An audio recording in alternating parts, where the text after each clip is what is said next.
O Caibalion, Editora Pensamento. Capítulo 10. O ritmo. Tudo tem fluxo e refluxo. Tudo tem suas marés. Tudo sobe e desce. Tudo se manifesta por oscilações compensadas, à medida do movimento à direita e à medida do movimento à esquerda. O ritmo é a compensação. O Caibalion. O quinto grande princípio hermético, o princípio de ritmo, encerra a verdade em que tudo se manifesta um movimento proporcional.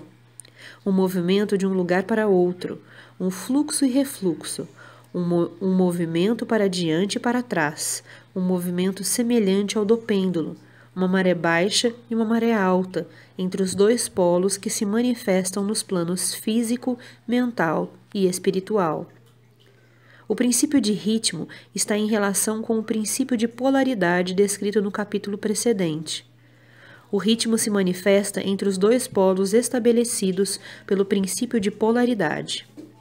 Isto não significa, porém, que o pêndulo do ritmo vibra nos polos extremos, porque isto raramente acontece. Com efeito, na maioria dos casos, é muito difícil estabelecer o extremo polar oposto. Mas a vibração vai primeiro para o lado de um polo e depois para o outro.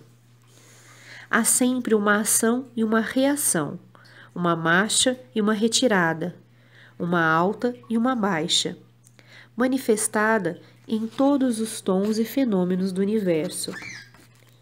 Os sóis, os mundos, os homens, os animais, as plantas, os minerais, as forças, a energia, a mente, a matéria e mesmo o espírito manifestam este princípio.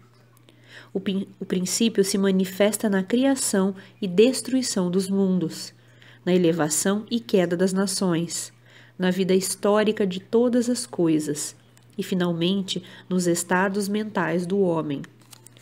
Começando com as manifestações do espírito ou do todo, pode-se dizer que existem a efusão e a infusão, a expiração e a inspiração de Brahma, como diz a expressão dos Brahmanes. Os universos são criados, eles chegam ao ponto mais baixo de materialidade e logo começam a sua vibração para cima. Os sóis nascem à existência e, sendo atingida sua maior força, o processo de retrocesso começa. E depois de éons de tempo, eles se tornam inertes massas de matéria, esperando um outro impulso que novamente ponha as suas energias interiores na atividade, e começa um novo ciclo de vida solar. E assim é com todos os mundos. Nasceram, viveram e morreram. É só renascer. E assim é com todas as coisas de figura e forma. Elas vibram da ação para a reação, do nascimento para a morte, da atividade para a inatividade e voltam para trás. Assim é com todas as coisas viventes. Nasceram, cresceram, morreram, e depois tornaram a nascer. Assim é com todos os grandes movimentos, as filosofias, os credos, os costumes, os governos, as nações e todas as outras coisas. Nascer, crescer, amadurecer, decair, morrer e depois renascer. A vibração do pêndulo está sempre em evidência. A noite segue o dia, e o dia segue a noite. O pêndulo vibra do outono ao inverno, e depois volta para trás. Os corpúsculos, os átomos, as moléculas e todas as massas de matéria vibram ao redor do círculo de sua natureza. Não há coisa alguma de absoluta inércia ou cessação de movimento. E todo movimento participa do ritmo. O princípio é de aplicação universal. Pode ser aplicado a qualquer questão ou fenômeno de qualquer dos diversos planos de vida. Pode ser aplicado a todas as fases da atividade humana. Sempre existe a vibração rítmica de um polo ao outro. O pêndulo universal sempre está em movimento. As marés da vida sobem e descem de acordo com a lei. O princípio de ritmo acha-se bem entendido pela ciência moderna e é considerado como uma lei universal aplicada às coisas materiais. Mas os hermetistas levam a princípio muito além e sabem que as suas manifestações e influências se estendem às atividades mentais do homem, e que isto se explica pela contínua sucessão de condições, estados, emoções e outras incômodas e embaraçosas mudanças que observamos em nós mesmos. Mas os hermetistas, estudando as operações deste princípio, aprenderam a escapar da sua atividade pela transmutação.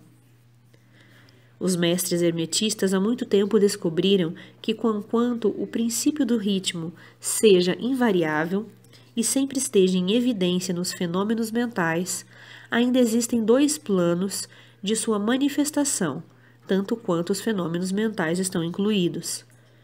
Descobriram que existem dois planos gerais de consciência, o inferior e o superior. O conhecimento deste fato habilita-os a subir ao plano superior e assim escapar da vibração do pêndulo rítmico que se manifesta no plano inferior. Em outras palavras, a vibração do pêndulo se realiza no plano inconsciente e a consciência não é afetada. A isto eles chamam a lei de neutralização. As suas operações consistem na elevação do ego acima das vibrações do plano inconsciente, da atividade mental, de modo que a vibração negativa do pêndulo não é manifestada na consciência, e por esta razão eles não são afetados. É semelhante à elevação acima de uma coisa, deixando-a passar debaixo de vós. Os mestres hermetistas ou os estudantes adiantados, polarizando-se no polo desejado e por um processo semelhante à recusa de participar da vibração que desce, ou, se preferes, a negação da sua influência sobre eles. Sustêm-se firmes na sua posição polarizada e deixam o pêndulo mental vibrar para trás no plano inconsciente. Todas as pessoas que atingiram todos os degraus do domínio próprio realizam isto mais ou menos inconscientemente, e recusando deixar as suas condições e os seus estados mentais negativos dominá-las, aplicam a lei de neutralização. O mestre, contudo, leva-os a um grau muito elevado de progresso, e pelo uso da sua vontade atinge um grau de equilíbrio e firmeza mental, quase impossível de ser crido pelos que deixam mover-se à direita e à esquerda pelo pêndulo mental das condições e emoções. A importância disto pode ser apreciada por qualquer pensador que compreende que a maioria das pessoas são criaturas de condições, emoções e sensações, e que só manifestam um domínio próprio muito insignificante. Se quiserdes deter-vos e examinar o momento, vereis como muitos movimentos de ritmo nos afetaram em vossa vida, como um período de entusiasmo foi invariavelmente seguido por uma sensação e condição de depressão. Do mesmo modo, as vossas condições e períodos de coragem foram seguidos por iguais condições de medo. E assim sempre aconteceu com a maioria das pessoas. Tempos de sensação sempre apareceram e desapareceram com elas, mas elas não suspeitaram a causa ou a razão do fenômeno mental. A compreensão das operações deste princípio dará à pessoa a chave para o domínio destes movimentos rítmicos de emoções e habilitá-la a conhecer melhor a si mesma e a evitar de ser levada por estes fluxos e refluxos. A vontade é superior à manifestação consciente desse princípio. Todavia, o próprio princípio não pode ser destruído. Podemos escapar dos seus efeitos, porém, apesar disso, o princípio está em operação. O pêndulo sempre se move, porém nós podemos escapar de sermos levados por ele. Há outras espécies de operações deste princípio de ritmo de que queremos falar agora. Acha-se na sua ação aquilo que é conhecido como a lei de compensação. Uma das definições ou significações da palavra compensação é contrabalancear, que é o sentido em que os hermetistas empregam o termo. É esta lei de compensação a que se refere o Kybalion quando diz: a medida do movimento à direita é a medida do movimento à esquerda. O ritmo é a compensação. A lei de compensação é que o movimento numa direção determina o movimento na direção oposta, ou para o polo oposto. um balança ou contrabalança o outro. No plano físico, vemos muitos exemplos desta lei. O pêndulo do relógio move-se em certa distância à direita e depois numa igual distância à esquerda. As estações balançam-se umas às outras da mesma forma. As marés seguem a mesma lei, e a mesma lei é manifestada em todos os fenômenos de ritmo. O pêndulo com brevidade move-se numa direção, e com a mesma brevidade na outra.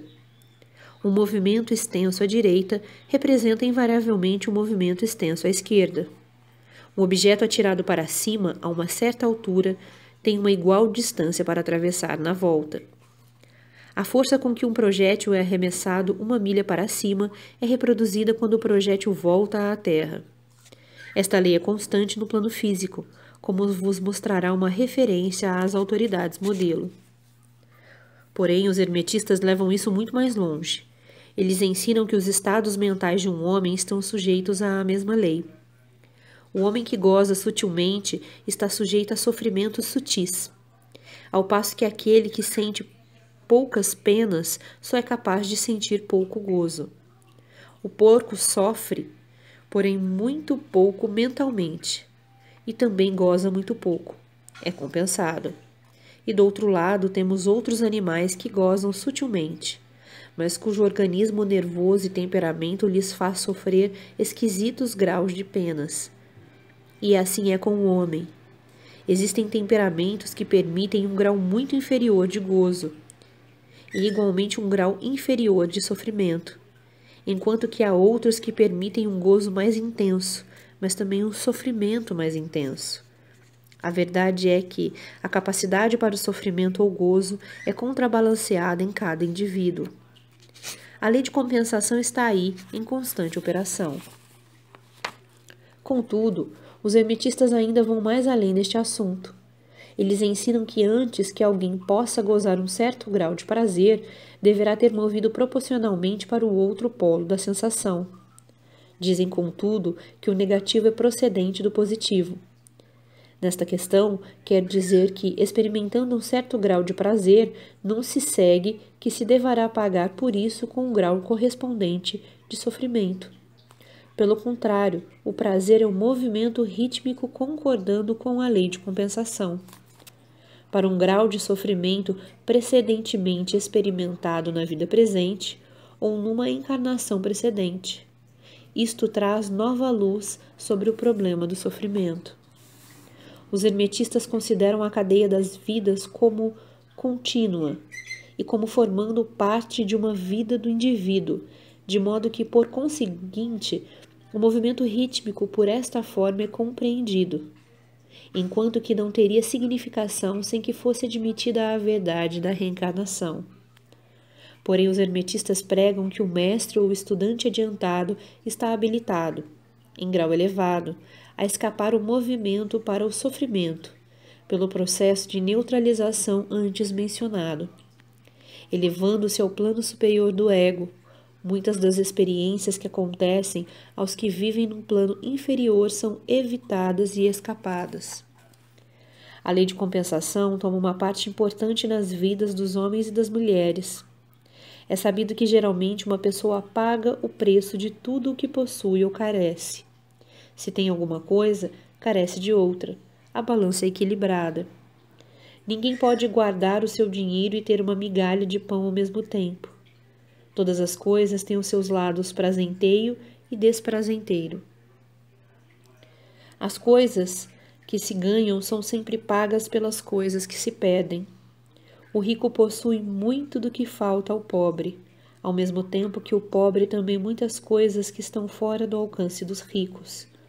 O milionário poderá ter inclinação para muitos festins e a opulência com que sustentar todas as delícias e luxúrias da mesa, mas carece do apetite para gozar dela. Ele inveja o apetite e a digestão do trabalhador, que carece da opulência e das inclinações do milionário, e que tem mais prazer com seu simples alimento do que o milionário poderia ter, Se o seu apetite não fosse mau, nem a sua digestão arruinada, porque as necessidades, os hábitos e as inclinações diferem. E assim é através da vida. A lei da compensação está sempre em ação, esforçando-se para balançar e contrabalancear, e sempre vindo a tempo, sendo necessário diversas vidas para o movimento de volta do pêndulo do ritmo.